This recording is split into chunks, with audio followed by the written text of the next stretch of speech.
Assalamualaikum warahmatullahi wabarakatuh. Apa kabar semuanya? Tetap semangat dan terus belajar. Kembali lagi sama saya Rosmah Kidatul Iza Prihatin.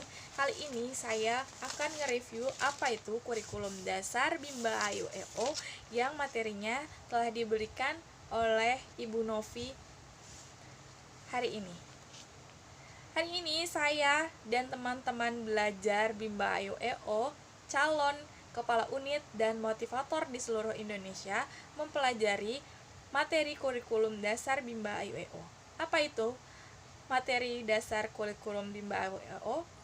Yaitu kurikulum yang mendasari penerapan seluruh kurikulum yang ada di Bimba Ayu EO. Tujuannya yaitu pembelajar mengetahui dan memahami dan dapat menerapkan paradigma Bimba melalui metode Bimba. Selanjutnya, ada dasar hukum Bimba yang terdiri dari pertama, hak anak, yaitu hak anak sendiri masuk dalam 7 nilai dasar Bimba. Salah satunya adalah bahwa setiap anak adalah anugerah dari Tuhan yang dianugerahkan kepada setiap orang dewasa. Nilai ini terkandung dalam ayat 2 7 nilai dasar Bimba AIUEO. Nilai dasar hukum Bimba yang kedua yaitu teori belajar dalam psikologi pendidikan. Ada berapa teori belajar psikologi pendidikan? Yaitu yang pertama, anak senang dan mau mengulang. Yang kedua, diulang-ulang hingga menjadi mampu. Dan yang terakhir, mampu menjadi menyenangkan. Selanjutnya, kita juga belajar metode Bimba apa saja itu. Yang pertama, fun learning, yaitu menyenangkan.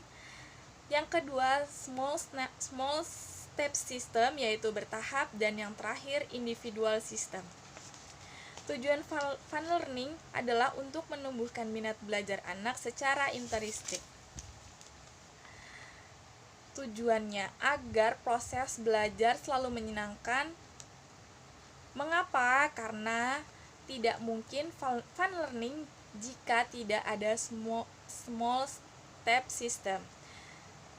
Dan bagaimana caranya untuk menciptakan fun learning, small step system dan individual system? Dan siapa yang wajib? Maksud saya yang berhak adalah anak, yang wajib menjalankan adalah motivator, dan yang mengawasi adalah kepala unit.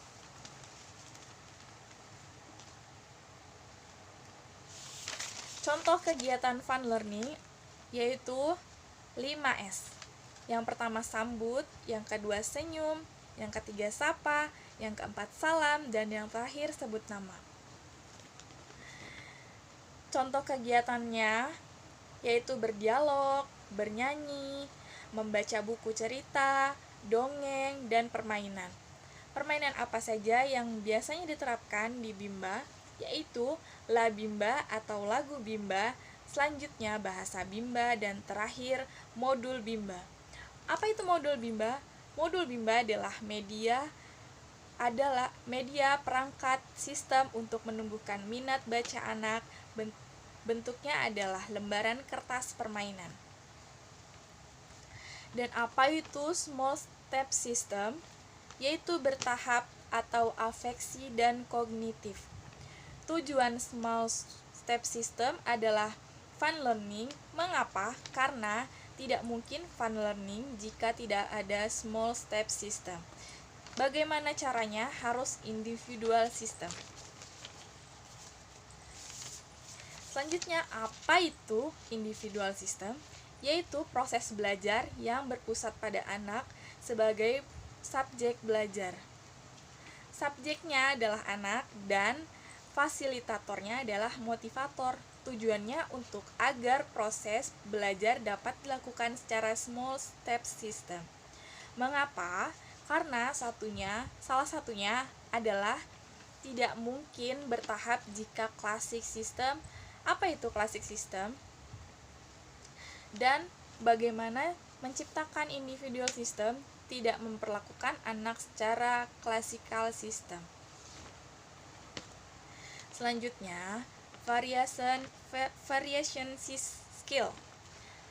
Variation skill adalah kemampuan yang harus dimiliki oleh motivator dalam memvariasikan antara aspek belajar dengan kegiatan belajar. Apa saja aspek belajar itu? Yang pertama kognitif, yang kedua efektif, dan yang ketiga psikomotorik. Mengapa variation skill? Yang pertama, salah satunya adalah rentang konsentrasi anak itu pendek.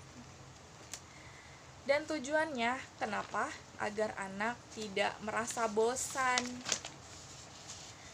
Selanjutnya, cara menerapkan variation skill yaitu memvariasikan aspek efektif, kognitif, dan psikomotorik dikenal dengan teori Bandul.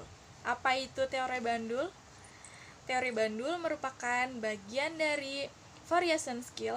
Kegiatan utama yang menjadi prioritas adalah baca-bacaan.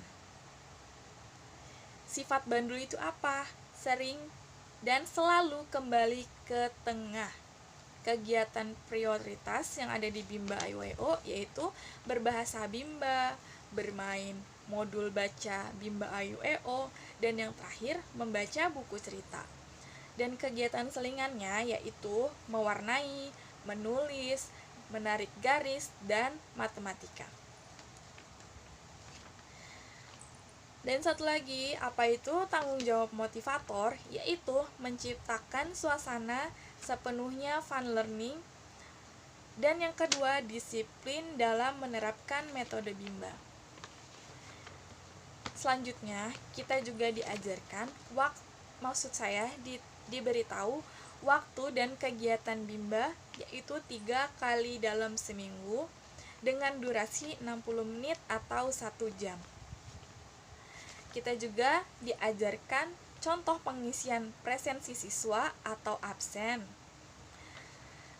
Segitu saja yang dapat saya sampaikan. Kesimpulannya dari pelajaran hari ini atau materi hari ini yang diberikan yaitu paradigma Bimba dan metode Bimba yang harus tetap dinomorsatukan, yaitu bahagia, belajar, karakteristik minat belajar, bimbingan, dan metode Bimba.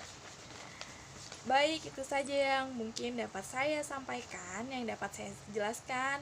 Jika belum jelas dan kurang berkesan, saya mohon maaf.